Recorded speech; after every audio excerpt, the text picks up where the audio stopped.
this is not my religion. This is not my religion. I know it's the religion in Westminster now in a fairly godless age. It's not my religion. The real point about it is that's a reason to have the most expensive energy prices for industry in the world and to make the poor poorer in society for almost no benefit whatsoever, I doubt.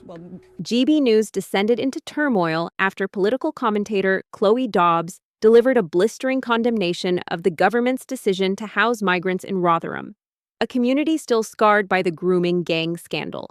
Speaking with unmistakable force, Dobbs accused ministers of people maybe watching this program who work in green energy, who maybe work making, what about those that have lost their jobs? Delivering a direct insult to parents and young girls already living with heightened fear, warning that unvetted men were being placed directly opposite local schools.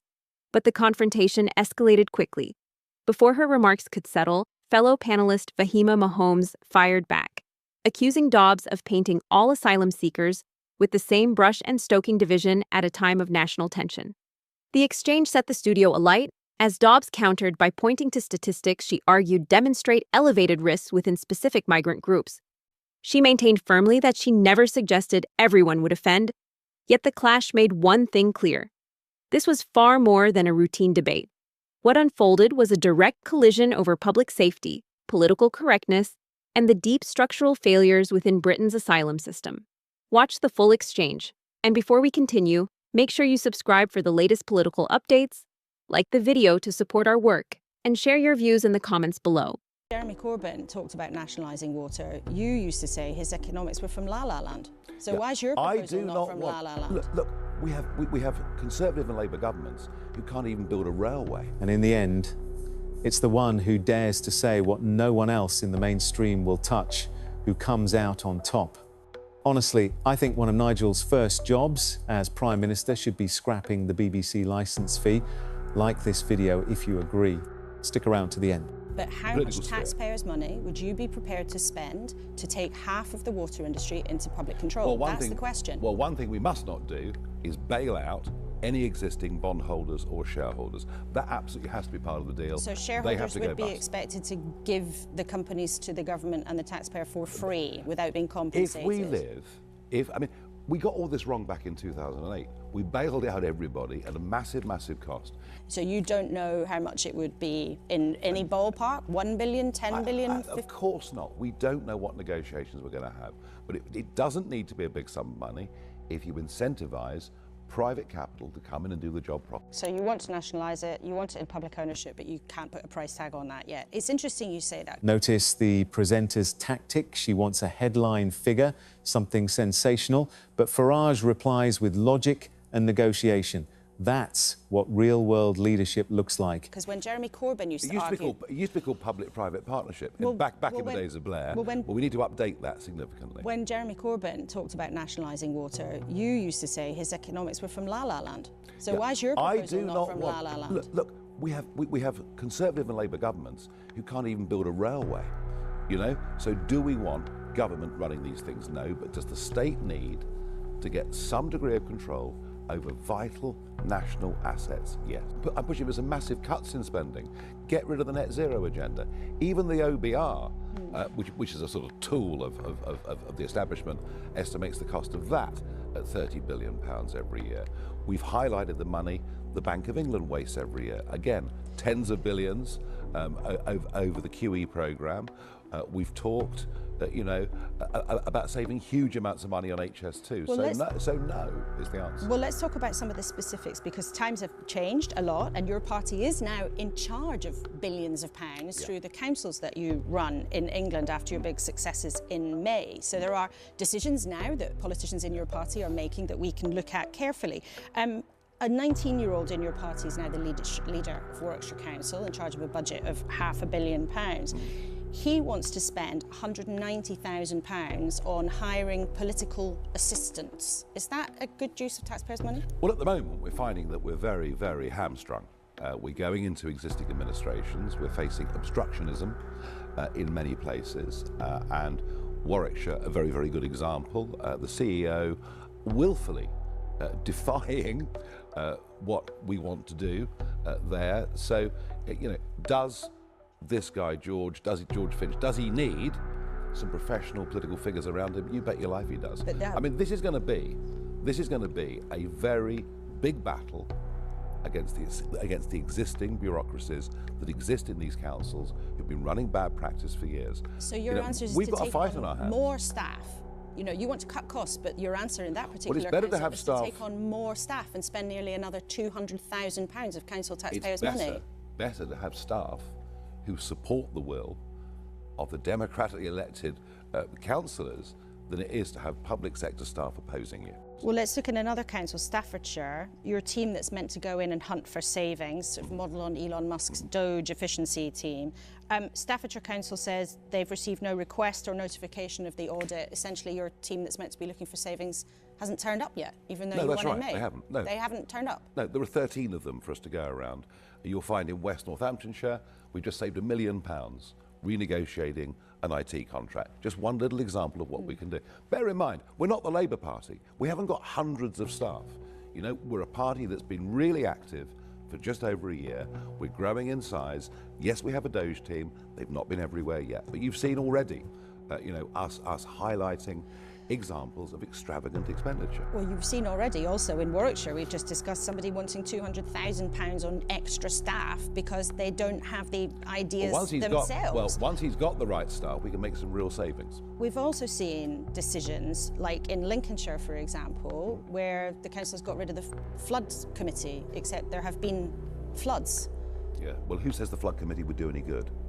I mean, there is this assumption that you appoint committees, you launch inquiries, you do all these things, and they actually lead to any results. And we saw no evidence of that in Lincolnshire at all. Well, I can tell you. No idea. Well, I can tell you what's happened there, and I can ask you whether you think this is the right thing to do. Scarborough Town Council has given its reform mayor a 600% pay rise. I have no idea. You don't know? Whether what you say is true or not, I have no idea. So is that the right thing to do in principle? I have no idea. It's a town council, 600%. What's it from sort of? It's a small amount, so a payment of £500 up to £3,500, which I know Well, you're I going. I don't know. Is he doing it or she doing it as a full-time job? I have no idea. But in principle, is that the right thing to do? What we could do is just get multimillionaires to stand as candidates everywhere, and indeed, our Doge team are doing the work unpaid, right? If people have got resources and want to do it for free, that's great. I don't know the Scarborough circumstances. Okay. You mentioned Dame Andrea Jenkins, who's now one of your elected mayors. She said this week she doesn't believe that climate change exists. Do you believe in man-made climate change? Well, they're two separate questions. This is the moment that defines the debate. While the presenter preaches climate orthodoxy, Farage comes back with economic reality.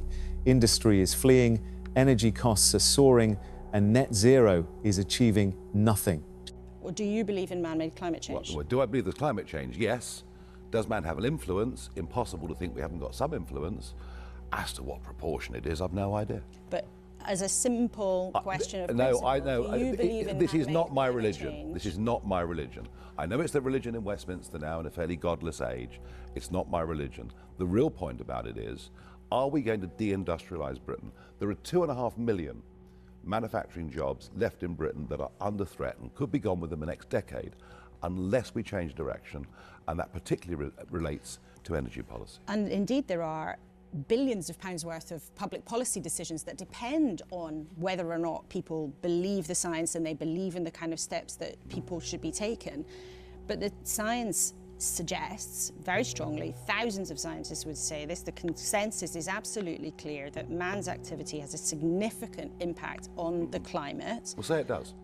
And you have a senior figure in your party saying he doesn't believe in it. Well, is that sufficient reason to defraud British taxpayers of billions of pounds every year, which is what we're doing in subsidising wind energy and solar energy for literally zero effect on global CO2 emissions? The same goes for closing our steel plants and moving the production to India. You know, we've got ourselves stuck in this mindset. But whether that's a reason to transfer manufacturing to other parts of the world, whether that's a reason to have the most expensive energy prices for industry in the world and to make the poor poorer in society for almost no benefit whatsoever, I doubt. Well, plenty of people would disagree. In fact, people maybe watching this they're program paying who the work bills. in green energy, who maybe weren't making, Yeah, well, doing what about these those that kinds have lost of their jobs? What about those that have lost their jobs in traditional industries and those that are threatened?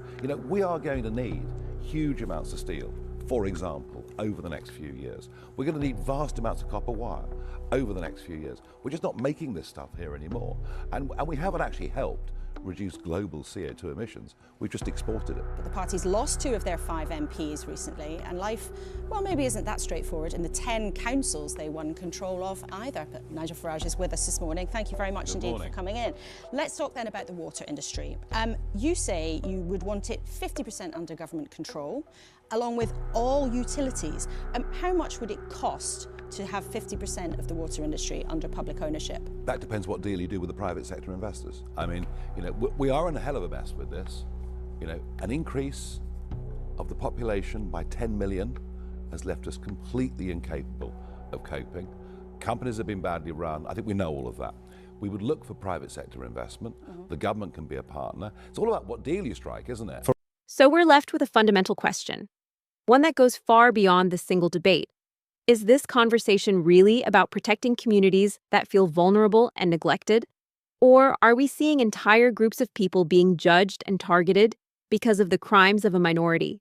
It is a question that Britain continues to confront, one that cuts across politics, identity, security, and moral responsibility. And it's a question that demands more than sound bites. It requires honesty, nuance, and a willingness to recognize both fear and compassion as real, valid forces shaping the national mood. Where do you stand? Is the government failing Rotherham by ignoring the past? Or are critics unfairly linking innocent asylum seekers to crimes they had nothing to do with? Share your thoughts below. This is a debate the country cannot afford to ignore.